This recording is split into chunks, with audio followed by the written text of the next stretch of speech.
নিত্যপণ্যের দাম সহনীয় আছে, ডিমের বাজার নিয়ন্ত্রণে তদারকি জোরদার করা হবে, বৈঠক শেষে জানালেন কৃষিমন্ত্রী।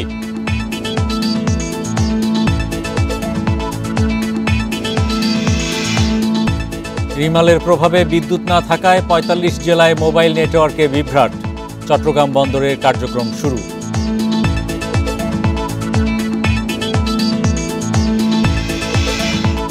২০২৭ সালে ১১,০০০ কোটি ডলার রপ্তানির লক্ষ্য সরকারের, পোশাকে ভর করে বছরে ২০% প্রবৃদ্ধি অসম্ভব, মত বিশ্লেষকদের।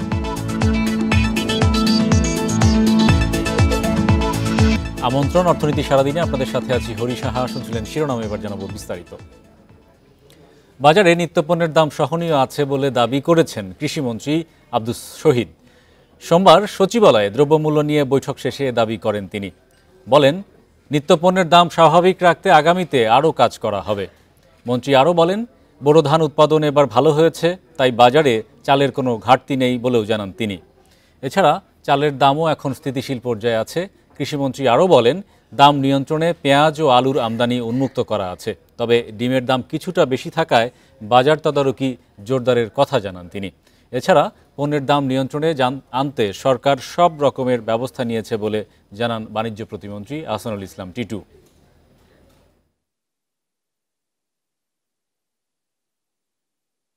আমাদের মূল্য পরিস্থিতি আমাদের সহনশীল অবস্থায় আছে, এতে কোনো সন্দেহ নাই। না হলে কিন্তু আমরা দেখতেন 2 দিন পর মিটিং এগুলা হয়তো। যে সরকার পরিচালনায় মাননীয় প্রধানমন্ত্রী শেখ হাসিনা, তিনি জনগণের ইচ্ছার প্রতিফলন যাতে হয় তার জন্য তিনি সবসময় উদ্যোগী আছেন এবং আমাদের মন্ত্রিসহ সেভাবে কাজ করে যাচ্ছে।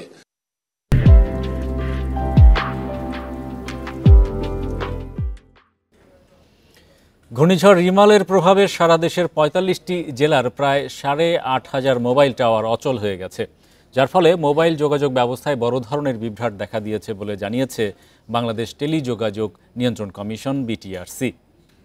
সংস্থাটি জানিয়েছে, ৪৫ জেলার মধ্যে ৮টি জেলায় ৭০% থেকে ৮০% টাওয়ারের কার্যক্রম বন্ধ রয়েছে। এর মধ্যে রয়েছে পটুয়াখালী, বরিশাল, বরগুনা, ঝালকাঠি, পিরোজপুর, ভোলা, সাতক্ষীরা ও বাগেরহাট। এসব এলাকায় দীর্ঘক্ষণ বিদ্যুৎ না থাকার কারণেই এমন পরিস্থিতির সৃষ্টি হয়েছে। বিদ্যুৎ সরবরাহ স্বাভাবিক হলে সংকট সমাধান হবে। বিটিআরসি চেয়ারম্যান বলেন, মোবাইল টেলিযোগাযোগ স্বাভাবিক করতে টেলিকম অপারেটরদের সাথে সার্বক্ষণিক যোগাযোগ রাখা হচ্ছে। গঠন করা হয়েছে সেন্ট্রাল মনিটরিং ও ইমার্জেন্সি রেসপন্স টিম। দ্রুত বিদ্যুৎ সংযোগ স্বাভাবিক করতে বিদ্যুৎ উন্নয়ন বোর্ড ও পল্লী বিদ্যুৎকে চিঠি দেয়া হয়েছে। যে টাওয়ারগুলো ডাউন হয়ে গেছে ঘূর্ণিঝড়ের জন্য, সেইগুলো পুনঃ আবার রাইট করার জন্য আমাদের প্রচেষ্টা চলতেছে। অপারেটরদের মাধ্যমে আমরা চেষ্টা করতেছি যত তাড়াতাড়ি আবার এটাকে পূর্ব অবস্থায় ফিরিয়ে নিয়ে আসা যায় আর কি। এটার জন্য আমাদের এখানে একটা সেন্ট্রাল মনিটরিং এবং ইমার্জেন্সি রেসপন্স টিমও গঠন করা হয়েছে। এদিকে ঘূর্ণিঝড় রিমালের প্রভাবে দীর্ঘ সময় বন্ধ থাকার পর চালু হয়েছে চট্টগ্রাম ও কক্সবাজার বিমানবন্দর। তবে বৈরী আবহাওয়ায় এখনও বন্ধ রয়েছে যশোর বিমানবন্দর। 17 ঘন্টা বন্ধ থাকার পর সকালে চট্টগ্রাম শাহ আমানত আন্তর্জাতিক বিমানবন্দর ও দুপুরে কক্সবাজার বিমানবন্দরে ফ্লাইট ওঠানামা চালু হয়। ঝড়ের বিপদ কেটে যাওয়ায় বন্দরের জন্য সংকেতও কমিয়ে এনেছে আবহাওয়া অফিস। পায়রা ও মোংলা সমুদ্র বন্দরকে 10 নম্বর মহাবিপদ সংকেত নামিয়ে 3 নম্বর স্থানীয় সতর্ক সংকেত দেখাতে বলা হয়েছে। তবে এখনও এই 2 বন্দরের কার্যক্রম শুরু হয়নি। আর কক্সবাজার ও চট্টগ্রাম সমুদ্র বন্দরকে 9 নম্বর মহাবিপদ সংকেত নামিয়ে 3 নম্বর স্থানীয় সতর্ক সংকেত দেখাতে বলা হয়েছে।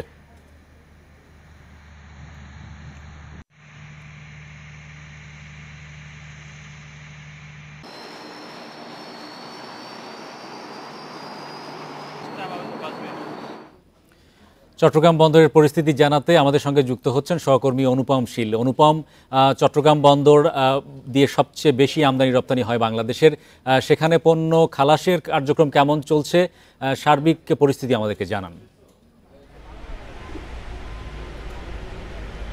হ্যাঁ, গত পরশু রাত থেকে অর্থাৎ রাত 9টা থেকে চট্টগ্রাম বন্দরের কার্যক্রম বন্ধ ছিল।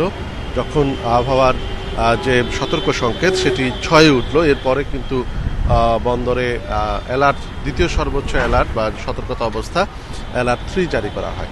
গতকালকে সেই অ্যালার্ট আবার সর্বোচ্চ সতর্কতা অর্থাৎ অ্যালার্ট 4-এ নিয়ে যাওয়া হয়।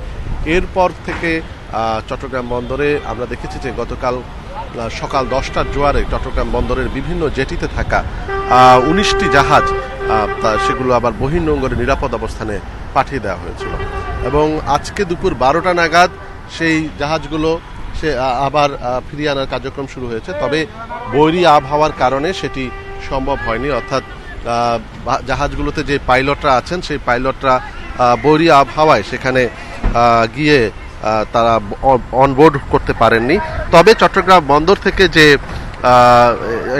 এখানে পণ্য খালাসের কার্যক্রমগুলো আছে সেগুলো ইতোমধ্যে চট্টগ্রাম বন্দর থেকে যে ডেলিভারি সেটি চলছে, অর্থাৎ আপনারা দেখতে পাচ্ছেন যে গত 2 দিন বন্ধ থাকার পরে এখানে বন্দরের যে গেটগুলো আছে, আমরা এখন 4 নম্বর গেট এলাকায় আছি এবং এই গেটে যে একটা লম্বা কিউ তৈরি হয়েছে, অর্থাৎ বন্দরের ভেতরে এবং বাইরে পণ্য আনা নেওয়া করার জন্য যে জাহাজগুলো আছে, কাভার্ড ভ্যান বা লরিগুলো আছে, সেগুলোর লম্বা কিউ তৈরি হয়েছে।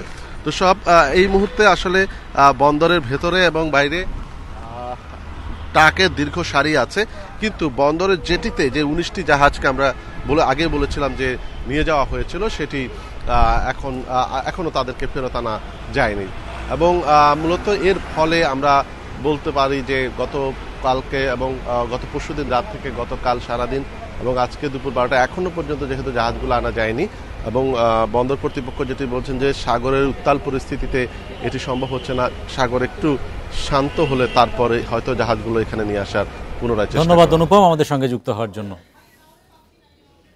স্মার্ট বাংলাদেশ গড়তে মার্কিন ব্যবসায়ীদের অংশীদারিত্ব চেয়েছেন প্রধানমন্ত্রী শেখ হাসিনা। সেই সাথে বিনিয়োগের বাড়ানোর আহ্বান জানিয়ে উন্নত পরিবেশ নিশ্চিতের আশ্বাস দিয়েছেন তিনি। গণভবনে ইউএস বাংলাদেশ বিজনেস কাউন্সিলের প্রতিনিধিদের সঙ্গে বৈঠকে প্রধানমন্ত্রী বলেন, বৈশ্বিক প্রতিযোগিতা এবং রপ্তানি বাড়াতে ব্যবসায়ীদের সমর্থন প্রয়োজন। গণভবনে মার্কিন ব্যবসায়ী প্রতিনিধিদের সঙ্গে বৈঠক করেন প্রধানমন্ত্রী শেখ হাসিনা। ইউএস বাংলাদেশ বিজনেস কাউন্সিলের পরিচালনা পর্ষদের চেয়ারম্যান স্টিভেন কোবোস ও প্রেসিডেন্ট অ্যাম্বাসেডর অতুল কেশব সহ যোগ দেন অন্য ব্যবসায়ীরা। বাংলাদেশে মার্কিন ব্যবসায়ীদের বিনিয়োগ বাড়ানোর আহ্বান জানান প্রধানমন্ত্রী। এজন্য সর্বোচ্চ সুবিধা দেয়া হবে বলে আশ্বস্ত করেন। এখন শুধু আঞ্চলিক নয়, মার্কিন যুক্তরাষ্ট্র সহ বৈশ্বিক অংশীদারদের সঙ্গেও অর্থনৈতিক ও বাণিজ্যিক সম্পর্ক উন্নত করাও আমাদের লক্ষ্য। মার্কিন যুক্তরাষ্ট্র বর্তমানে আমাদের রপ্তানির বৃহত্তম একক দেশীয় গন্তব্য, সরাসরি বিদেশি বিনিয়োগের বৃহত্তম উৎস এবং জ্ঞান ও প্রযুক্তির একটি গুরুত্বপূর্ণ উৎস। আশা করি আগামী দিনে এই অর্থনৈতিক সম্পৃক্ততা আরও বাড়বে। Economic and commercial relations. Smart বাংলাদেশের অগ্রযাত্রায় অংশীদার হতে যুক্তরাষ্ট্রের ব্যবসায়ীদের আহ্বান জানান সরকার প্রধান। We aspire to become a smart nation. 2041 সালের মধ্যে একটি উন্নত, সমৃদ্ধ ও স্মার্ট বাংলাদেশ গড়ার অগ্রযাত্রায় অংশীদার হিসেবে পাশে থাকুন। আমরা একটি স্মার্ট নেশন হয়ে ওঠার আকাঙ্ক্ষা পোষণ করি। এখানে আমাদের বৈশ্বিক প্রতিযোগিতা বাড়াতে এবং আমাদের রপ্তানি ভিত্তি সম্প্রসারণে আপনাদের সমর্থন প্রয়োজন। যুক্তরাষ্ট্রকে রপ্তানির সবচেয়ে বড় গন্তব্য উল্লেখ করে অর্থনৈতিক সম্পৃক্ততা আরও বাড়ানোর প্রত্যাশা তুলে ধরেন Sheikh Hasina. The United States would become our long-term partner. সম্ভাবনাময় ক্ষেত্রগুলোতে মার্কিন ব্যবসায়ীদের বাংলাদেশে বিনিয়োগের আমন্ত্রণ জানাচ্ছি। ইউএস বাংলাদেশ বিজনেস কাউন্সিল আমাদের 2 বন্ধুপ্রতিম দেশের মধ্যে বাণিজ্য ও বিনিয়োগ সহযোগিতার অগ্রগতিতে গুরুত্বপূর্ণ ভূমিকা পালন করবে। বাংলাদেশের অন্যতম প্রধান অর্থনৈতিক ও উন্নয়ন সহযোগী যুক্তরাষ্ট্র। ভবিষ্যতে এ ধারাবাহিকতা অব্যাহত থাকবে বলেও আশা প্রকাশ করেন প্রধানমন্ত্রী। অনিমেষ কর, ইন্ডিপেন্ডেন্ট নিউজ, ঢাকা। 2024 সালের মধ্যে $8,000 কোটি রপ্তানির লক্ষ্য পূরণ হচ্ছে না। এরপরও 2026-27 অর্থ বছরে $11,000 কোটি রপ্তানির লক্ষ্য নির্ধারণ করেছে সরকার। অর্থনীতিবিদরা বলছেন, কেবল পোশাক খাত নির্ভর রপ্তানিতে বছরে 20% প্রবৃদ্ধি অর্জন সম্ভব নয়। বিশ্বের পোশাক বাজারে দ্বিতীয় বৃহৎ রপ্তানিকারক দেশ বাংলাদেশ। 2010-11 অর্থ বছরে $1,792 কোটি আয় আসে পোশাকে, যা গত অর্থবছর বেড়ে দাঁড়িয়েছে প্রায় 4,700 কোটি ডলারে। চলতি অর্থবছরের 10 মাসে আয় 4,049 কোটি ডলার। তথ্য পর্যালোচনায় দেখা যায় গত এক যুগে মোট রপ্তানি অনুপাতে পোশাকের আয় 78 থেকে বেড়ে 85% ছাড়িয়েছে। এমন বাস্তবতায় 2026-27 অর্থবছর নাগাদ সরকার নির্ধারিত রপ্তানি আয়ের লক্ষ্য পূরণে পোশাক খাত থেকেই প্রয়োজন হবে কমপক্ষে 9,000 কোটি ডলার। যে ইনস্টলড ক্যাপাসিটি আছে $80 বিলিয়ন, বাট যেহেতু কাস্টমাররা আসছে না, ব্র্যান্ডিং বলি কিংবা আমাদের যে গভর্নমেন্টের যে ইজ অফ ডুইং বিজনেস বলি বা সহায়তা বলি, সেটা যেহেতু ইনাফ সাপোর্ট করছে না, কিছুটা আনইউটিলাইজড ক্যাপাসিটি রয়ে যায়। স্থানীয় কাঁচামাল নির্ভর পাট শিল্পের রপ্তানি এক যুগ ধরে 100 কোটি ডলারের নিচে। সেই সঙ্গে চামড়া ও চামড়াজাত পণ্যের রপ্তানিও কমছে। রপ্তানির নীতি 2024-27-এ ওষুধ, প্রক্রিয়াজাত খাদ্য, হালকা প্রকৌশল, ক্ষুদ্র কুটির শিল্প এবং আইসিটি সহ সেবা খাতে রপ্তানি আয় বাড়াতে চায় সরকার। তবে ব্যবসায়ী ও অর্থনীতিবিদরা বলছেন, খাতভিত্তিক রপ্তানির রূপরেখা ও প্রয়োজনীয় নীতি সহায়তা না দিলে লক্ষ্যমাত্রা পূরণ সম্ভব হবে না। আসছে বাজেটে সুনির্দিষ্ট করা দরকার যে আমরা $110 বিলিয়ন যাব, তার জন্য নন গার্মেন্টস সেক্টরগুলোকে কীভাবে সাপোর্ট দেওয়া যায়, তারা যে বিনিয়োগটা করবে এই কমপ্লায়েন্সের জন্য, টেকনোলজির জন্য, প্রোডাক্ট ডেভেলপমেন্টের জন্য, মার্কেট ডেভেলপমেন্টের জন্য ট্যাক্সের বেনিফিটটা দেওয়া যায়, তাহলে অনেকে হয়তো সাহসী হবে, উৎসাহিত হবে। প্রোডাক্ট স্পেসিফিক একটা জায়গায় নিয়ে এবং সেটা যদি আমরা কিভাবে অ্যাচিভেবল সেটা যদি আমরা রোড ম্যাপ এবং আমরা যদি অ্যাকশন প্ল্যান করতে পারি তাহলে কিন্তু সম্ভব। এখন কিন্তু হচ্ছে যা অ্যাডক বেসিসে। রপ্তানি উন্নয়ন ব্যুরোর তথ্যমতে গত অর্থবছর 5,055 কোটি ডলারের পণ্য এবং 750 কোটি ডলারের সেবা রপ্তানি করে বাংলাদেশ। প্রবৃদ্ধি ছিল 3.5%-এরও কম। Hari Saha, independent news, Dhaka. জনপ্রিয় তুর্কি অভিনেতা বুরাক এজিভিটের সঙ্গে রূপান্তর যাত্রা শুরু করল সিঙ্গার বেকো। রোববার রাজধানীতে এক সংবাদ সম্মেলনে এ পদক্ষেপের ঘোষণা দেওয়া হয়। এতে জানানো হয়, জার্নিতে সহযোগী হিসেবে রয়েছে তুরস্কের কচ গ্রুপের ফ্ল্যাগশিপ প্রতিষ্ঠান ও আর্চেলিকোর সহযোগী প্রতিষ্ঠান সিঙ্গার বাংলাদেশ লিমিটেড, যার মাধ্যমে অত্যাধুনিক ম্যানুফ্যাকচারিং প্ল্যান্ট, নতুন কনসেপ্ট স্টোর, ওয়ার্কস্পেস সহ বেশ কিছু রূপান্তরের ঘোষণা দেয় সিঙ্গার বাংলাদেশ। এ সময় উপস্থিত ছিলেন সিঙ্গার বাংলাদেশ লিমিটেডের ব্যবস্থাপনা পরিচালক এবং আর্চেলিকের সাউথ এশিয়ান মার্কেটিংয়ের পরিচালক সহ অনেকেই।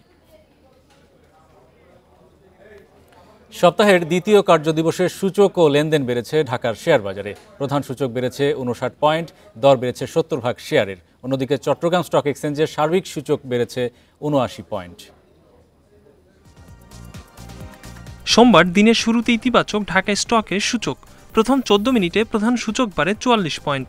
এরপর শুরু হয় সূচকের উত্থান পতন। দিন শেষে ডিএসইএক্স সূচক বেড়েছে 59.66 পয়েন্ট, অবস্থান করছে 5,310 পয়েন্টে। ডিএসইতে লেনদেন হয় 506 কোটি টাকা শেয়ার। আগের দিনের চেয়ে লেনদেন বেড়েছে 184 কোটি টাকা।